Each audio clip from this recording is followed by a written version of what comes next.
প্রিয় দর্শক, আপনাদের সবাইকে আমন্ত্রণ জানাচ্ছি দ্য ভিউজে। আপনাদের সাথে আছি আমি শামীম আল আমিন। যে যেখান থেকে অনুষ্ঠানটি দেখছেন, আশা করছি আপনারা সবাই ভালো আছেন এবং নিরাপদে আছেন। আজকের এই আয়োজনে আমরা দুটি গুরুত্বপূর্ণ বিষয় নিয়ে কথা বলবো।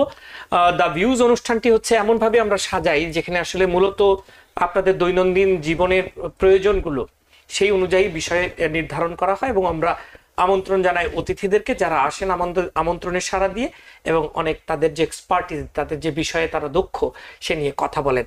আজকে প্রথমে আমরা খানস টিউটোরিয়ালের সিইও ডক্টর আইভান খান, তাকে আমন্ত্রণ জানিয়েছি। দীর্ঘদিন ধরে খান টিউটোরিয়ালস এই কমিউনিটিতে না শুধু আমেরিকাতেই খুবই গুরুত্বপূর্ণ ভূমিকা রেখে চলেছেন শিক্ষাক্ষেত্রে। আজকে আমরা তাদের ওনার কাছ থেকে অন্যান্য অনেক বিষয় নিয়ে কথা শুনবো, তবে মূলত সামার লার্নিং এর সুবিধা এবং বাড়িতে বাবা মায়ের সাথে অথবা কমিউনিটি এবং লাইব্রেরিতে কিভাবে এই সামার সময়টুকুতে অনেক বেশি এগিয়ে যাওয়া যায় বিভিন্ন ক্ষেত্রে, এটি একটি বিষয়। তারপর আরেকটি বিষয় আছে ফাইন্যান্সিয়াল এইডের ব্যাপারে কিছু সমস্যা হচ্ছিল যারা কলেজ গোয়িং তাদের জন্য, এবং আরো কয়েকটি বিষয় আছে যেগুলো নিয়ে আমরা কথা শুনবো তার কাছ থেকে। চলুন চলে যাই। ডক্টর আইভান খান, আপনাকে স্বাগত জানাচ্ছি আমাদের আজকের এই অনুষ্ঠানে। ভাই আসসালামু আলাইকুম। আপনাকে আর TBN24 সবাইকে ধন্যবাদ জানাচ্ছি। সবাইকে আমরা 2 দিন হলেও ঈদ মোবারক জানাচ্ছি। আর আমরা যে Bangladesh cricket team, national cricket team super 8-এ উঠতে পেরেছি, এটা নিয়ে আমরা সবাই খুবই খুশি, মাশাআল্লাহ। তো এটা নিয়ে শুরু করতে চাই আজকে। খুবই চমৎকার, আপনি খুব ভালো একটি প্রসঙ্গই তুললেন। আমাদের বিষয় এটা না, কিন্তু আসলে সবকিছু তো বিষয়কে ছাড়িয়ে যায় কখনো কখনো, এবং সেটা বাংলাদেশ ক্রিকেট দলের প্রসঙ্গ আপনি নিয়ে এসেছেন। অফকোর্স বাংলাদেশ সুপার 8-এ গেছে এবং আমেরিকাতে এবং ওয়েস্ট ইন্ডিজে ক্রিকেট খেলা হচ্ছে, এবং এটি তাদের জন্য অনেক শুভকামনা। কিন্তু আমেরিকার কথাও বলতে হবে, আমেরিকাও কিন্তু সুপার 8-এ চলে গেছে, তাদের জন্য অনেক শুভকামনা এবং ভালোবাসা। আমেরিকা এইবার সুপার 8-এ আসতে পেরেছে। আমরা আমেরিকা নিয়ে নিউজ হবে, কিন্তু যখন আমরা বাংলাদেশি, এটা নিয়ে আমরা এর চেয়ে আরো বড় খবর আশা করতে পারি না। আর আমরা যে ওদের ম্যাচটা দেখতে পেরেছি ঈদের সন্ধ্যায় আমাদের মাদের সাথে, বাবাদের সাথে, যারা যারা ম্যাচে যেতে পেরেছেন, আপনার সাথেও দেখা হলো সাউথ আফ্রিকার ম্যাচে। তো সব মিলে আমরা ভাবছি যে নিউ ইয়র্ক শহরে 40 বছর ধরে আছি, যারা 30-35 বছর ধরে আছি, এখানে এসে যে ক্রিকেটটা হচ্ছে আমাদের চোখের সামনে, অনেক মা বাবা দাদা দাদিকে দেখেছি, যেটা দেখে আমাদের মনে হচ্ছে জীবনে আশা করতে পারি না। সবাই অনেকে খুব আবেগে আপ্লুত হয়ে গেছেন, ইমোশনাল হয়ে গেছে। এবং নাসাউ কাউন্টি ইন্টারন্যাশনাল স্টেডিয়ামে যাদের যাওয়ার সুযোগ হয়েছিল, তারা সেদিন দেখেছে যে আসলে প্রায় 30,000 বলছে যে সমর্থক উপস্থিত ছিলেন।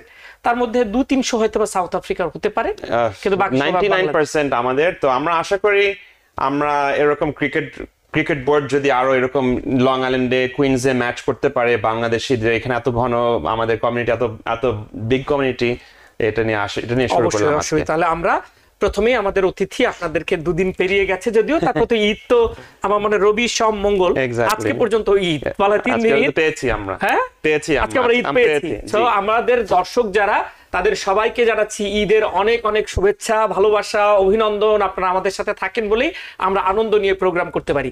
এবং একই সাথে যে কথা দিয়ে শুরু করেছেন, বাংলাদেশ ক্রিকেট দল সুপার 8-এ ভারত, অস্ট্রেলিয়া, আফগানিস্তানকে পেরিয়ে নিশ্চয়ই সেমিফাইনাল খেলবে, এরপর ফাইনাল খেলবে আশা করি ইনশাআল্লাহ। এবং ইনশাআল্লাহ বাংলাদেশের ব্যাটসম্যানরা যতই খারাপ খেলুক, বোলাররা তুমুল খেলছে, ব্যাটসম্যানরাও ভালো করবে, আমরা আশাবাদী।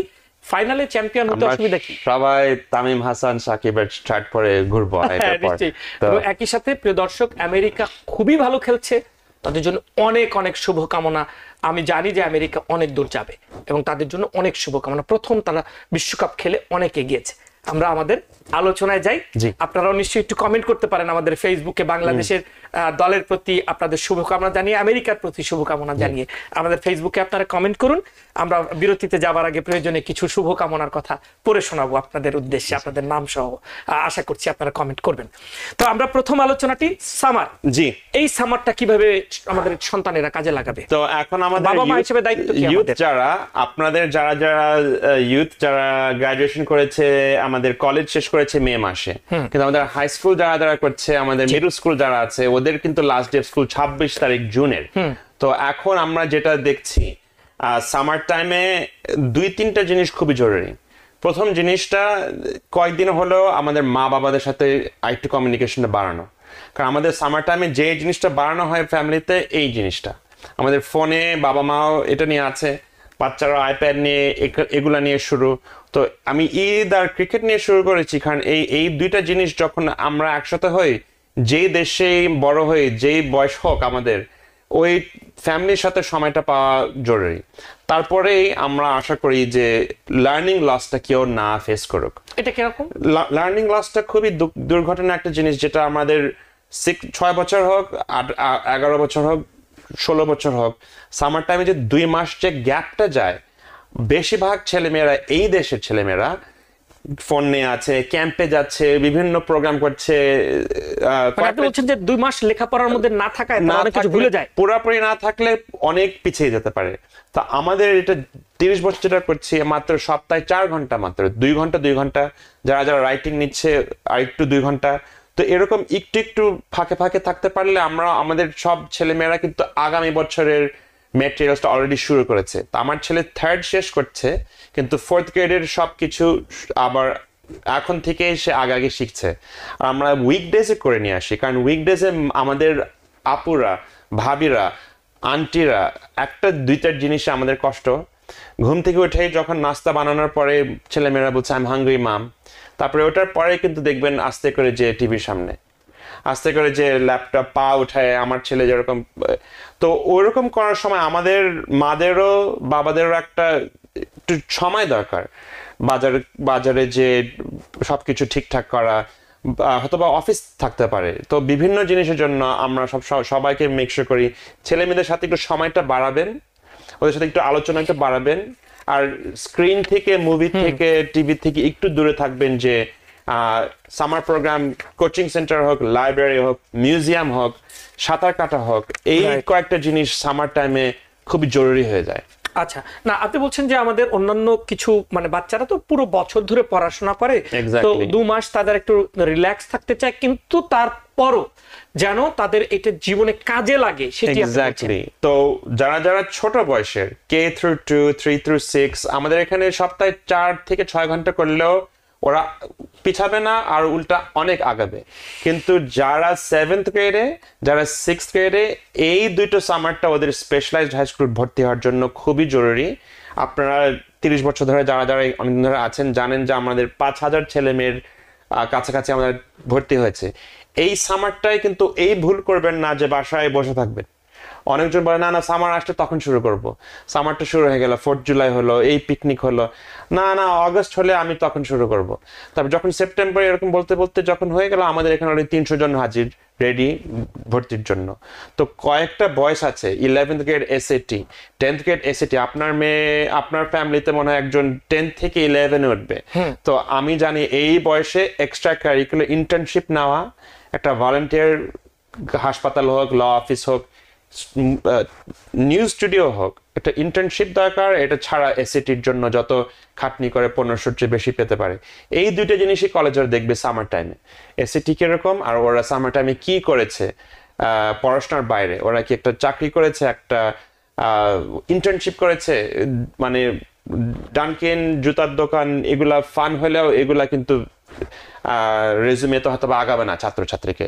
ইন্টার্নশিপ দরকার, ভালো SAT স্কোর, এই দুইটা জিনিস হাই স্কুলের বাবা মারা মাইন্ডে রাখলে অনেক আগাবে। এক্সেলেন্ট। এখানে যেহেতু আপনি ওই যে ডানকিন, ম্যাকডোনাল্ডস, অনেক বাচ্চারা হয়তো বা একটা কাপড়ের দোকানে, একটা শপিং মলে, একটা ডানকিন দোকানে, এখন এইখানে হ্যাঁ তারা যেহেতু মানি ট্রান্সফার, লেনদেনের সাথে একটা যুক্ত হচ্ছে, মানুষকে সার্ভিস দিচ্ছে, কিছুটা অ্যাক্টিভিটি তারা করছে, কিন্তু আসলে এটি কতখানি আমি এটা একটু শুরু করি, কারণ আমাদের কমিউনিটিতে আমার বাবা সহ অনেক, আমার মা সহ আমরা অনেকজন আছে যে এভাবে শুরু করেছি ডানকিনে চাকরি করা, যে কোনো একটা শপে, একটা দোকানে চাকরি করা।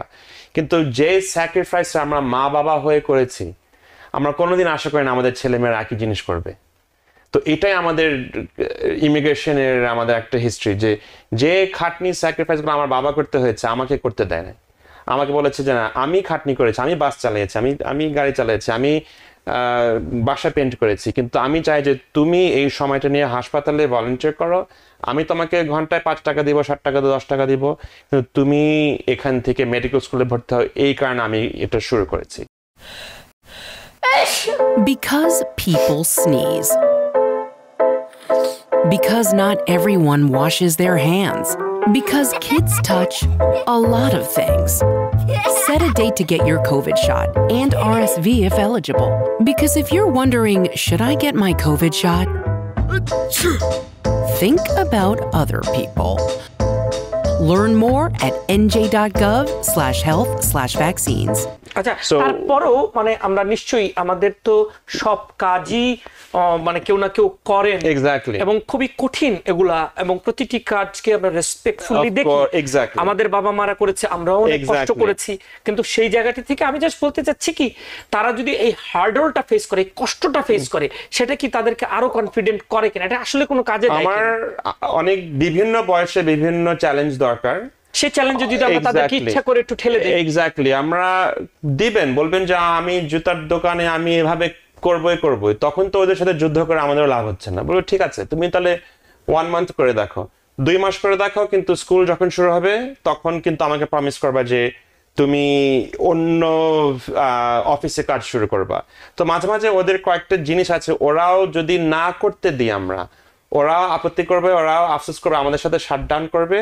তো প্রত্যেকটা জিনিসে না বলতে পারবো না, তো কয়েকটা জিনিসে ব্যালেন্স ভাবে বলতে হবে। ঠিক আছে, তুমি এই ফুট লকারে করো, তুমি বেস্ট বাইতে একটা কাজ নাও, কারণ তুমি ওই বেস্ট বাইতে কাজ নিয়ে তুমি প্লে স্টেশন 5 এর ডিসকাউন্ট পাবা, গেম স্টপে তুমি খেলতে চাবা, অনেক রেসপন্সিবিলিটি মানে উচিত, কিন্তু আমরা সবকিছু ব্যালেন্সে রাখতে হবে যে Excellent. একটা জিনিসে বেশি ওই লাইনে একটা লাইনে বেশি না চলে যায় কেউ। আচ্ছা, ধন্যবাদ আপনাকে। আমরা আপনার কাছ থেকে এবার একটু জানতে চাই যে Of course. কলেজে যারা জি। ওই যে ভর্তি ফান্ডিং এ, রাইট? উফ, জি, এই বছর এইটা একটা বিরাট প্রবলেমের অনেকে পড়তে হয়েছে, যারা কলেজ ফান্ডিং এর ব্যাপারে যাদের লোন Exactly. একটু যদি সহজে বলেন এটা কি সমস্যা হচ্ছিল, সমাধানের পথ কি? কাগজপত্র, আমরা অনেকজন আছি যে কাগজপত্র দেখলে আমরা শাটডাউন হয়, তো একদম ট্যাক্স ফাইল করার মতো। আচ্ছা, প্রত্যেক বছর যে আমরা সবাই ট্যাক্স ফাইল করতে হয়, অ্যাকাউন্টেন্টের কাছে যে করে আসতে হয় কাগজপত্র, যারা যারা কলেজ ভর্তির সময় আমাদের একটা ফ্যাফসা অ্যাপ্লিকেশন করতে হয়। তো এই বছর 2023 সালে ডিসেম্বরে যখন এই বছরের ফ্যাফসা অ্যাপ্লিকেশন খুলেছে, অনেকগুলা মানে ওদের ওয়েবসাইটে অনেকগুলা ক্র্যাশ হয়েছে, গ্লিচেস পাওয়া আছে, বাগস হয়েছে, যেটা প্রসেস হয় নাই। ওকে, শত শত মিলিয়ন ফ্যামিলির অ্যাপ্লিকেশন প্রসেস হয় নাই। তার মানে ওরা যখন এনওয়াইউ পেয়েছে, বিংহামটন পেয়েছে, রচেস্টার পেয়েছে, রাটগার্স পেয়েছে, ফাইন্যান্সিয়াল এড প্যাকেজ যখন পেয়েছে, স্কলারশিপ, ওরা দেখে যেখানে 30,000 পাওয়ার কথা 35, ওরা মিসক্যালকুলেশন করে 5,000 7,000 দিল। তো অনেক যারা আমার নতুন এসেছে এদেশে, আমার অনেক ছাত্রছাত্রীরা বাবা মারা এই সারপ্রাইজ পেয়েছে। ওরা সবকিছু ঠিকঠাক করেছে, কিন্তু যখন ফ্যাফসা পোর্টাল যেটা বলে ইন্টারনেটে, ওখানে ভুল হয়েছে, তো ওইটার জন্য ডিলে হয়েছে।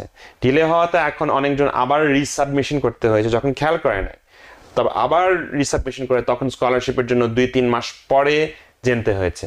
তো এটা নিয়ে অনেক কন্ট্রোভার্সি হয়েছে। যখন এই সমস্যাগুলো হয় তখন কিন্তু নিউ ইমিগ্রেন্টদের সবচেয়ে এফেক্টেড হয়। Right. আমরা যদি 50-60 বছর ধরে এই কমিউনিটি হিসাবে এখানে আছি, ফ্যাফসা হয়তো আমাদের জন্য ওরকম জরুরি না, কিন্তু আমরা যখন নতুন এসেছি আমাদের জন্য আরো জরুরি। আর এগুলোর মধ্যে যদি প্রবলেম হলে তখন আমাদের অনেক অসংখ্য ধন্যবাদ। একজন দর্শক আছে, আমরা একটু নেই। প্লিজ কে আছেন প্রিয় দর্শক, আমাদের সাথে একটু নাম পরিচয় দিয়ে প্রশ্নটি করুন বা মতামত দিন। আচ্ছা, হ্যালো, আমি একটু হ্যালো জি শুনছি। ওয়ালাইকুম সালাম। আসসালামু আলাইকুম। ওয়ালাইকুম আসসালাম। আমি স্যার আপনাকে মানে রিং করছিলাম এজন্য, যে প্রসঙ্গটা আলাপ হচ্ছে এটা খুবই ভাইটাল মানে প্রসঙ্গ। তো আমার বিষয়টা একটু ভিন্ন ছিল, উপস্থাপককে এটাই বলতেন, বলবো কি এখন? মানে আপনার লেখাপড়া সম্পর্কিত বিষয় হলে বলেন। না, লেখাপড়া না, মানে এটা তো আছেই, এটা তো যে আলাপ হচ্ছে সুন্দর। আমি শুধু বলতেন, যিনি উপস্থাপন করছেন উনি অনেক আন্তর্জাতিক বিষয় নিয়েও আলোচনা করেন এবং অধিকাংশ ক্ষেত্রে। হ্যাঁ, আসসালামু আলাইকুম। জি, আমরা শুনছি, আপনি শুনতে বলুন পাচ্ছি। ভাইয়া। হ্যাঁ, আমি উপস্থাপক মহোদয় আপনাকে একটু বলছি, ওনাকেও ধন্যবাদ, একটা বিশাল ভালো পয়েন্ট নিয়ে আলাপ হচ্ছে। আমার প্রসঙ্গটা একটু এরকম ছিল, সেটা হলো আপনি তো অনেক অনুষ্ঠান উপস্থাপন করেন, বিশেষত আন্তর্জাতিক বিষয়গুলোকে, এবং সেখানে বর্তমান বিশ্বের যে অবস্থা, সেখানে আমি শুধু দেখি কয়েকজন প্রফেসর এবং তারা এখানে অংশগ্রহণ করে, কিন্তু অনেকেই আছেন যারা বিশ্ব মানে রাজনৈতিক পরিস্থিতি, অর্থনৈতিক পরিস্থিতি এবং বিষয়গুলোর সঙ্গে দর্শক হিসেবেও যোগাযোগ করতে হবে। তো একটু সে সম্পর্কে অন্যান্য অনুষ্ঠানগুলোতেও আমাকে সুযোগ দেয়, এবং আজকের অনুষ্ঠানটা খুবই সুন্দর ছিল এবং এই ধরনের আলোচনাগুলোই দরকার। আজকে এ সম্পর্কে আমি খুব বিশেষ প্রশ্ন করলাম না, পরবর্তী সময় এটা সম্পর্কে আরো কথা বলবো। কারণ ফ্যামিলি অ্যাটাচমেন্ট এবং ফ্যামিলি যারা হলো হেড, তাদের একটা বিশাল ভূমিকা থাকে একটা নির্দিষ্ট বয়স পর্যন্ত, এবং সেটা হলো খুব ইম্পর্টেন্ট ফ্যামিলি মানে সম্পর্কে, ফ্যামিলি রিলেশন। এটাই আজকের পয়েন্ট। অসংখ্য ধন্যবাদ, আপনার চমৎকার একটা মন্তব্য আপনি করেছেন। প্রিয় দর্শক, আপনি পরিবারের গুরুত্ব বর্ণনা করলেন এবং একই সাথে আপনি যেটি বলেছেন সেটি হচ্ছে যে আমাদের অন্যান্য টক শোগুলোতে, বিশেষ করে আন্তর্জাতিক সম্পর্ক নিয়ে যে কথা বলি, সেখানে দর্শকদের সম্পৃক্ততা কিভাবে করা যায়, যে এখন যেমন আমরা টেলিফোন লাইনটি উন্মুক্ত রেখেছি, নিশ্চয়ই এটি আমাদের ভাবনায় থাকলো। আমরা আপনি সুন্দর প্রস্তাব করার জন্য আপনাকে ধন্যবাদ জানাচ্ছি এবং কৃতজ্ঞতা। এবং আমি সবসময় অনুষ্ঠান শেষে বলি যে আমাদের চেয়ে এই আলোচক যারা আছেন তারা তো সবাই বলেনি, খোঁজ খবর রাখেন, সবচেয়ে বেশি জানেন হচ্ছে দর্শক। টেলিভিশন সেটের সামনে আপনারা যারা বসে আছেন, আপনারা হয়তো আমাদের মানে যারা এক্সপার্ট আমরা যাদেরকে আনি, তারা একটা বিষয়ে তারা অনেকদিন ধরে কাজ করেন বলে তারা তাদের মতামত তুলে ধরেন এবং তারা হয়তোবা সেই জায়গাটি অনেক বেশি জানেন, কিন্তু সার্বিকভাবে আমরা অনেক খবর রাখি এবং আমরা অনেক এক্সপার্ট, এবং আমাদের দর্শকদের মধ্যেও অবশ্যই অনেক বিশেষজ্ঞ আছেন। আমরা সবসময় তাদেরকে রেসপেক্ট রেখে আমি খুবই বিনয়ের সাথে বসি, কারণ আমি জানি যে যারা সামনে বসে আছেন তারা আমার চেয়ে অনেক বেশি জানেন। অসংখ্য ধন্যবাদ ডক্টর আইভান খান। এটা আমাদের নিউ ইয়র্ক শহর হোক, আমেরিকা হোক, আমাদের বাংলাদেশি কমিউনিটির জাদু। আমি এখানে 35 বছর ধরে আছি। আঙ্কেলের মানে ফিডব্যাক শুনে খুব ভালো লাগছে, কারণ আমরা বুঝতে পারছি আমরা সবাই একসাথে, বাসার থেকে হোক, আমরা এই লাইনের টপিকস হোক, আপনারা তো সব টপিক জানতে হচ্ছে, আপনাদের একটা আলাদা এক্সপার্ট। সো একসাথে হওয়াটা এটাই আমাদের ভাল লাগছে, যেটা আমি এখন ঈদে পাচ্ছি, ক্রিকেটে পাচ্ছি। আর আমাদের সামার টাইমে আমরা আশা করছি যে আরো অনেকজন পিকনিক ছাড়াও দুইটা সাবধানের কথা আমি একটু বলি। আমার কাছে খুবই কষ্ট পাই যখন প্রত্যেক সামারে আমাদের বাঙালিরা লেক জর্জ বিচ কোথাও যে পোকোনোজ কোনোভাবে যে সাঁতার কাটাটা না, লাইফ জ্যাকেট সবসময় পড়তে হবে। আমাদের বেশিরভাগ বাংলাদেশি যারা এখানে বড় হয়েছি, আমরা কিন্তু কোনোদিন সাঁতার শিখতে পারি নাই। আমাদের বাবা মারা সবাই সাঁতার কাটা জানে, পুকুর থেকে, লেক থেকে, দেশ থেকে। যারা যারা এখানে হয়েছে, এখানে বড় হয়েছে, আমাদের কিন্তু সুইমিংটা শিখতে পারি নাই। তাই প্রত্যেক সামারে আমি খুব কষ্ট পাই যখন শুনি ফ্রেন্ডরা মিলে গেল। হ্যাঁ, আমার তো একটা সাহস হয়ে যায় এই বয়সে 19, 20, 21। পানিতে একজন হঠাৎ করে পড়লো, অন্যরা তো বাঁচাতে গেলে ওরাও ডুবে গেল। তো আপনারা সবাই প্লিজ যারা যারা এই সামারে যখন বাইরে যাবেন, লাইফ জ্যাকেট পরে যাবেন। আর এরকম ছোট ছোট জিনিস আমি সবসময় সামার টাইমে শুরু করে ফেলি আমার কথা। খুব সুন্দর, খুব সুন্দর, ভালো পরামর্শ দিয়েছেন আজকের জন্য, সবার জন্য আর কি। না শিন্ডে, খুব সুন্দর। অসংখ্য ধন্যবাদ ডক্টর আইভান খান আমাদেরকে সময় দেওয়ার জন্য। মোটামুটি আমরা একটা খুবই গুরুত্বপূর্ণ আলোচনা আপনার কাছ থেকে শুনেছি। অনেক ধন্যবাদ এবং কৃতজ্ঞতা সময় দেওয়ার জন্য। ভাইয়া আপনাকে আর টিভি 24 সবাইকে ধন্যবাদ। ইনশাআল্লাহ আগামী মাসে দেখা হবে, আর সবাই ভালোভাবে সামারটা কাটাবেন। আসসালামু আলাইকুম, আল্লাহ হাফেজ। Thank you. খুবই গুরুত্বপূর্ণ কিছু কথা বললেন আমাদের আজকের অতিথি। প্রথমত হচ্ছে সামারে আমরা অনেক রোমাঞ্চকর অভিজ্ঞতার মধ্য দিয়ে যেতে চাই, কিন্তু আমরা যেন একটু সাবধান থাকি। সাবধান মানে যারা একটু ড্রাইভ করি তারা যেন একটু কেয়ারফুলি চালাই। আমার বাচ্চারা যারা একটু টিনেজ, তারা অ্যাডভেঞ্চার করতে ভালোবাসে, পাহাড়ে গিয়ে যেন ভুলে দুষ্টামির ছলে কেউ কারো ধাক্কা দিয়ে ফেলে না দিই। আবার পানিতে গিয়ে যেন আমরা একটু যারা সাঁতার না জানি তারা যেন সেভাবে একটু প্রিকশন নেই। আমরা সমুদ্রে গিয়ে যেন অনেক দূরে চলে না যাই। এই বিষয়গুলো একটু খেয়াল রাখা আর কি।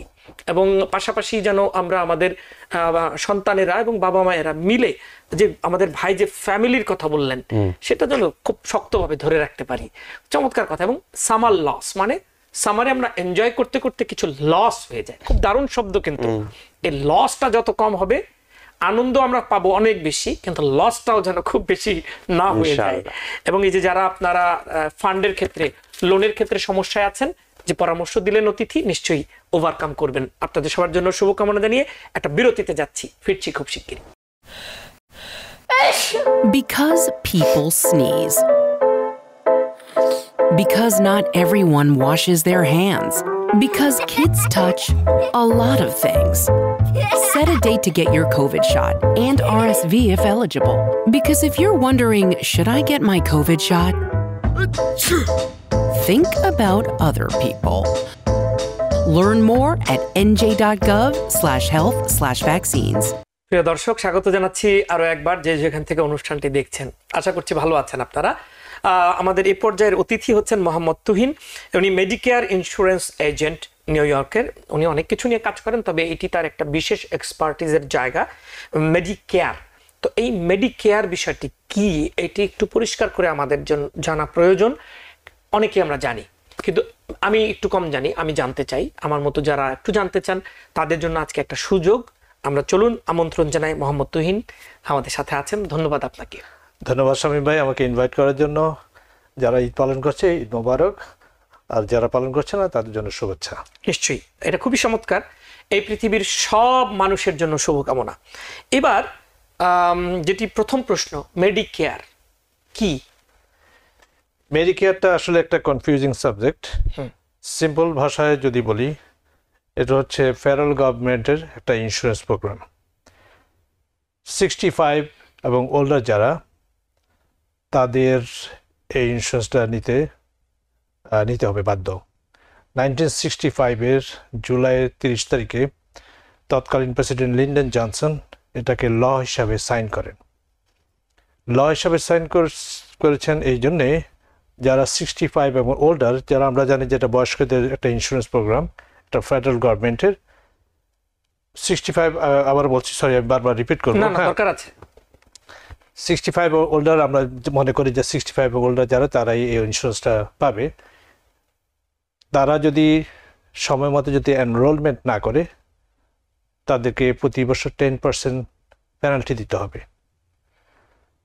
এবং 65 নিচে যারা আছে, পার্মানেন্ট ডিসেবল যারা, এবং যাদের ডিসেবিলিটি মোর দেন 24 মান্থস থাকে, তারাও এটার জন্য অ্যাপ্লাই করতে পারবেন।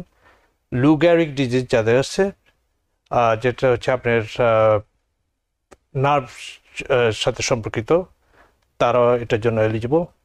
তারপর হচ্ছে যাদের এন্ড স্টেজ রেনাল ডিজিজ, সেটা হচ্ছে আপনার কিডনি, যাদের পার্মানেন্ট কিডনি ড্যামেজ, ডায়ালিসিস নেয়, তারাও অ্যাপ্লাই করতে পারবেন, তারা রাইট ওয়ে পাবে।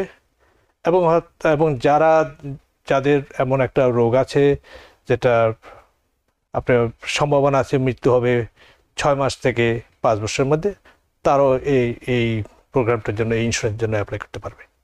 আচ্ছা, তার মানে হচ্ছে মেডিকেয়ার হচ্ছে একটা বিশেষায়িত ইন্স্যুরেন্স, যেটি হচ্ছে 65+ তাদেরকে নিতেই হবে। এবং যাদের আসলে সেরকম মানে জীবন সংশয়ের মধ্যে রাখে, এরকম যারা রোগের মধ্যে থাকেন, খুব কঠিন বাংলা বলে ফেললাম দর্শক, দুঃখিত। জীবন সংশয় মানে, আমি এটা হাসির বিষয় না আমি জানি, কিন্তু খুবই কঠিন একটা ব্যাপার। এবং তার মানে তারা নিতে পারবেন। কিন্তু এটার তাহলে কি বিশেষ সেবা দেয় যে কারণে আসলে 65+ ওনারা পাবেন, এবং যারা একটু কঠিন রোগে আক্রান্ত তারা পাবেন? 65-এর যখন আপনার হয়ে যায়, তখন আপনার যে মার্কেট প্লেসে যে ইন্স্যুরেন্সটা আছে, সেটা অটোমেটিক্যালি আপনাকে ক্যান্সেল করে দেয়। আচ্ছা আচ্ছা। তো আপনাকে এটা নিতে হবে। না, এটার তাহলে কি কি ফ্যাসিলিটিস পাওয়া যায়? ফ্যাসিলিটি, এটা ডিপেন্ডস। আপনার ফ্যাসিলিটিটা হচ্ছে আপনার যদি লেটস সে আপনার হোম কেয়ার আছে, ফর এক্সাম্পল, হোম কেয়ার আছে। এখন যদি আপনার যদি মেডিকেয়ারটা থাকে, তাহলে আপনার হোম কেয়ারের সাথে এটা সম্পর্ক থাকে না, আপনি আলাদাভাবে আপনার চিকিৎসা নিতে পারবেন। কারণ হোম কেয়ারের সাথে যদি আপনার যেসব ইন্স্যুরেন্সগুলো আছে, এদের নেটওয়ার্কটা খুবই লিমিটেড।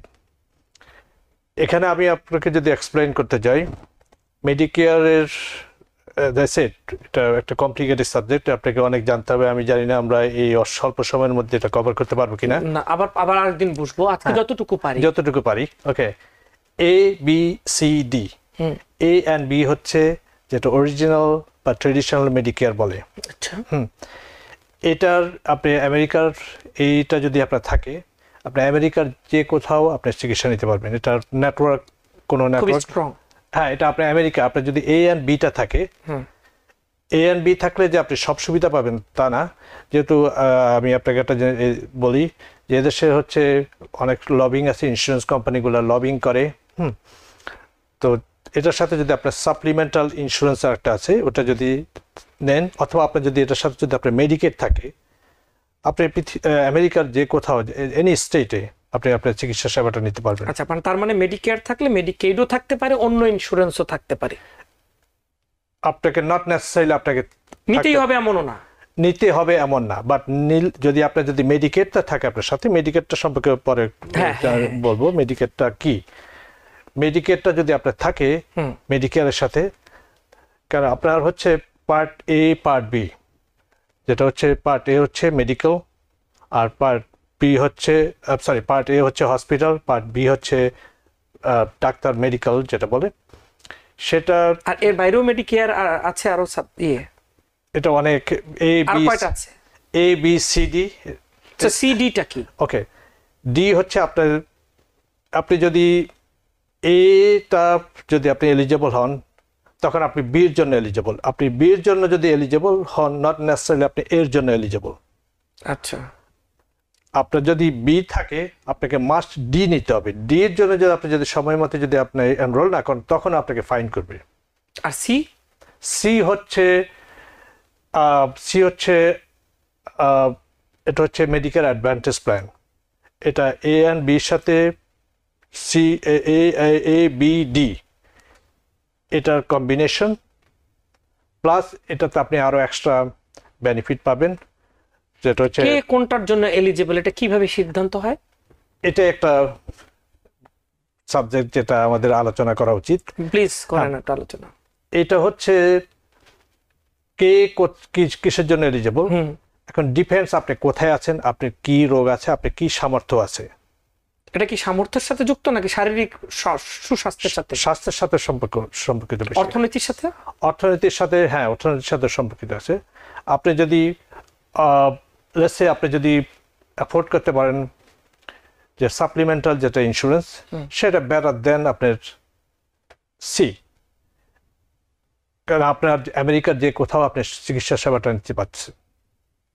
আর সিটা হচ্ছে, এটা হচ্ছে একটা নেটওয়ার্ক, এটা নেটওয়ার্কের ভিতরে আপনাকে থাকতে হবে। এখন এটা হচ্ছে ইউজুয়ালি হচ্ছে সিটিতে এগুলো ভালো, সিটিতে যারা থাকে, বা এখন আপনার যদি একটা কঠিন রোগ, গড ফরবিড আপনার যদি একটা কঠিন রোগ থাকে, তখন আপনাকে সেটা দেখতে হবে আপনার জন্য কোনটা ভালো হবে। আপনার নেটওয়ার্কে আপনি কোথায় যাচ্ছেন, কি সেবা নিচ্ছেন, আপনি জানলেন আপনার একটা কঠিন রোগ, এখন ওই আপনাকে যারা স্বাস্থ্য সেবা দিচ্ছে ওইটা কি আপনার নেটওয়ার্কের ভিতরে আছে। যেমন আপনার সি বলতে আমরা যেটা হেলথ ফার্স্ট বুঝি, হেলথ ফার্স্ট, বিভিন্ন ইউনাইটেড, এটনা, এসব ইন্স্যুরেন্স কথা যখন আমরা শুনি, সেটা হচ্ছে আপনার মেডিকেয়ার পার্টস। আমি আসলে আপনার কাছ থেকে বোঝার চেষ্টা করছি বলে ছোট ছোট প্রশ্ন করছি, আমাকে আরো বুঝতে হবে, কারণ আমি তো এটা বোঝার চেষ্টা করছি। তো আমাকে এবার একটু বলুন যে মেডিকেয়ার এবং মেডিকেইড এই দুটোর মধ্যে পার্থক্য কি? মেডিকেইড কি জিনিস আসলে? মেডিকেড সম্পর্কে যদি বলতে হয় এটা অনেক বিস্তারিত বলতে হবে, বাট যেহেতু আমি মেডিকেয়ার নিয়ে আমরা আলোচনা করছি, আমি মেডিকেয়ারের সাথে সম্পর্কিত মেডিকেডটা বলবো। মেডিকেডটা হচ্ছে ফেডারেল এবং স্টেট গভর্নমেন্টের আরটি প্রোগ্রাম, যেটার মাধ্যমে আপনি স্বাস্থ্য সেবা পেতে পারেন। জি, এটা ইউজুয়ালি হচ্ছে লো ইনকাম যারা, তাদের জন্য, লো ইনকাম এবং ডিজেবল তাদের জন্য, যারা অনেক প্রেগনেন্ট উইমেন, বাট যেহেতু আমরা এখন মেডিকেয়ার সম্পর্কে কথা বলছি, সুতরাং এটা আমি বলতে হবে যারা লো ইনকাম এবং ডিজেবল তাদের জন্য, ফেডারেল এবং স্টেট গভর্নমেন্ট। আপনি যদি মেডিকেয়ার সাথে আপনার যদি মেডিকেডটা থাকে, মেডিকেয়ার যদি আপনার থাকে তখন আপনাকে 20% আপনাকে কোপেমেন্ট দিতে হবে। মেডিকেডটা থাকলে আপনার যে গ্যাপটা থাকে এগুলো কভার করে। সুতরাং মেডিকেডটা ইভেন থাকলে, মেডিকেড থাকলে আপনি হোম কেয়ারটা পাচ্ছেন। কিন্তু সব জায়গায় তো হোম কেয়ার নাই। আমেরিকার সব স্টেটে কি হোম কেয়ার সার্ভিস আছে? আমি নিউ ইয়র্কের কথা বলছি, আমি নিউ ইয়র্কের এজেন্ট, সুতরাং আমি নিউ ইয়র্ক সম্পর্কে কথা বলছি, আমি অন্য স্টেট সম্পর্কে যাব না। আমি হোম কেয়ার সার্ভিস আছে, বাট নিউ ইয়র্কে যে হোম কেয়ারটা সার্ভিস সেভাবে নাই। এখানে যেমন আপনার প্রিয়জনরা আপনাকে সেবা দিতে পারে, হোম কেয়ার সার্ভিস হ্যাঁ সবখানে আছে, কিন্তু ডিফারেন্ট ওয়েতে আছে। ডিফারেন্ট ওয়েতে আছে, আচ্ছা ডিফারেন্ট ওয়েতে আছে, not like new York. New ইয়র্কের সুবিধা আছে, যেমন আপনার সন্তান কিংবা আত্মীয় স্বজন আপনাকে সেই সেবাটা দিত। আমি যেহেতু মেডিকেয়ার এজেন্ট, আমাকে সোশ্যাল সিকিউরিটি বেনিফিট সম্পর্কে জানতে হয়, হোম কেয়ার সম্পর্কে জানতে হয়, মেডিকেড সম্পর্কে জানতে হয়। এটা আমাকে কেউ যদি আসে, তাকে আমি পুরো জিনিসটা অ্যানালিসিস করতে হয়। কারণ আপনি এখন যদি মেডিকেয়ার নিতে আছেন, বলবেন যে আমাকে health first then for example, এখন আমি আপনাকে হেলথ ফার্স্ট দিতে পারবো না। আমাকে দেখতে হবে ফার্স্ট অফ অল আপনি আপনার কি কি মেডিসিন নিচ্ছেন, আপনার ফুল প্রেসক্রিপশনটার লিস্টটা লাগবে আমার। আপনি কোন কোন ডাক্তারের কাছে যাচ্ছেন, আপনি কি হোম কেয়ারের সাথে আছেন কি না, এবং কোন প্রোগ্রামের সাথে আছেন, সব কিছু করার পরে তখন আমি আপনাকে রেকমেন্ড করতে পারি যে এটা আপনার জন্য ভালো হবে। আচ্ছা, প্রশ্ন হচ্ছে যে আমি মেডিকেয়ারের জন্য একজন মানুষ কিভাবে অ্যাপ্লাই করবেন? মেডিকেয়ারের জন্য অ্যাপ্লাই করতে হবে, ফার্স্ট অফ অল দেখতে হবে আপনাকে এলিজিবিলিটি। এখানে যেটা বললাম প্রথমে এ অ্যান্ড বি, আপনি দেখতে হবে যে আপনি কি এ অ্যান্ড বি এর জন্য কি আপনি এলিজিবল, নাকি আপনি শুধু বি এর জন্য এলিজিবল। যারা গ্রিন কার্ডধারী তাদেরকে এদেশে মাস্ট 5 বছর থাকতে হবে। 6 মাসের বেশি আপনি থাকতে পারবেন না এক নাগারে। 5 বছরের মধ্যে আপনি যেতে পারবেন, অনেকবার যেতে পারেন, কিন্তু 6 মাসের বেশি একসাথে থাকতে পারবেন না এই 5 বছরের মধ্যে। তখন আপনি গ্রিন কার্ডধারী যারা, তারা অ্যাপ্লাই করতে পারবেন। তারপরে হচ্ছে যারা এসএসআই পাচ্ছেন, তারাও অটোমেটিকলি মেডিকেয়ারের জন্য এলিজিবল। তারপর হচ্ছে আপনাকে যেটা বললাম যে 65 এর নিচে যাদের রোগগুলো আছে, তারাও অটোমেটিকলি এলিজিবল। আচ্ছা, এটা একটা দারুণ কোয়েশ্চেন। ধরুন মানে ইমিগ্রেশন স্ট্যাটাস যাই হোক, যারা জীবন সংকটাপন্ন, তারা কি এই মেডিকেয়ার পাবে? তাদের স্ট্যাটাস থাকতে হবে তখন? না, আপনি মেডিকেয়ার না থাকলে মেডিকেড আপনাকে, নিউ ইয়র্ক স্টেটে আপনাকে যে মেডিকেয়ার নিয়ে চিকিৎসা নিতে হবে না। যে আপনি যদি মেডিকেয়ার আপনাকে, যদি আপনি এলিজিবল, আপনাকে মাস্ট নিতে হবে। আর আপনি যদি আপনি ধরেন নতুন এসেছেন, আপনার একটা সমস্যা, এখন আপনার কোনো কিছুই নাই, এদেশে একটা মানবাধিকার স্বার্থে আপনাকে বিভিন্ন আপনি মেডিকেটে দিবে, ইদার আপনাকে বিভিন্ন নট ফর প্রফিট অর্গানাইজেশন আছে যেটা আপনি এই হেলথের আপনার স্বাস্থ্যসেবার এই সুবিধাটা দিবে আপনাকে। আচ্ছা আচ্ছা, তো আপনি বলছিলেন তারপরে ধরেন কেউ একজন দর্শক আছেন, আমরা একটু নিয়ে নিই। কে আছেন প্রিয় দর্শক? হ্যালো, জি আসসালামু আলাইকুম। ওয়ালাইকুম আমি আসসালাম, বলুন। আব্দুল সালাম বলছি, নর্থ ক্যারোলাইনা থেকে। জি সালাম সাহেব, বলুন। আচ্ছা আচ্ছা, আমি একটা জিনিস জানতে চাই যে নর্থ ক্যারোলাইনায় কি হোম কেয়ার সার্ভিসের ব্যবস্থা আছে? এটা ওনার পক্ষে বলা একটু কঠিন, কিন্তু তারপরে আপনি যদি বলতে চান। আমি হোম কেয়ার সম্পর্কে কথা, আমি হোম কেয়ার ব্যাপার নিয়ে আলোচনা করতে আসিনি এখানে, আমি এসেছি মেডিকেয়ার সম্পর্কে। যদি মেডিকেয়ার সম্পর্কে কোনো প্রশ্ন থাকে আমাকে জিজ্ঞাসা করুন। মেডিকেয়ার তো সারা আমেরিকার জন্যই প্রযোজ্য। আপনি যদি সেটা নিয়ে, কারণ আসলে কি আপনার প্রশ্নটা আমরা নিয়েছি, আপনি একটা মতামত রেখেছেন, এরপরে আমরা যারা মানে হোম কেয়ার নিয়ে কাজ করেন তাদের কোনো একজন এক্সপার্টকে অবশ্যই এই প্রশ্নটা আমরা আপনার প্রতি সম্মান রেখে করব, বা আপনি নিজেও একটু গুগল করে এখনই জেনে নিতে পারেন, আমরাও আপনার জেনে আপনাকে জানাতে পারি, কিন্তু আমরা জানাবো আর কি আপনাকে বললাম। কিন্তু আজকে আসলে মেডিকেয়ার নিয়ে কথা হচ্ছে, এ নিয়ে যদি আপনারা কোনো প্রশ্ন করতে চান, মেডিকেয়ার বিষয়টা কি, কারা এলিজিবল, কি সুবিধা, না নিলে কি বেনিফিট, মানে অসুবিধা এটাও আছে, না নিলেও অসুবিধা আছে যারা প্রযোজ্য, এগুলো নিয়ে উনি কথা বলছেন। যাই হোক, আমরা শেষের দিকে আছি, আপনি এই পুরো বিষয়টি নিয়ে আর কি কি তথ্য আজকে দেওয়ার বাকি?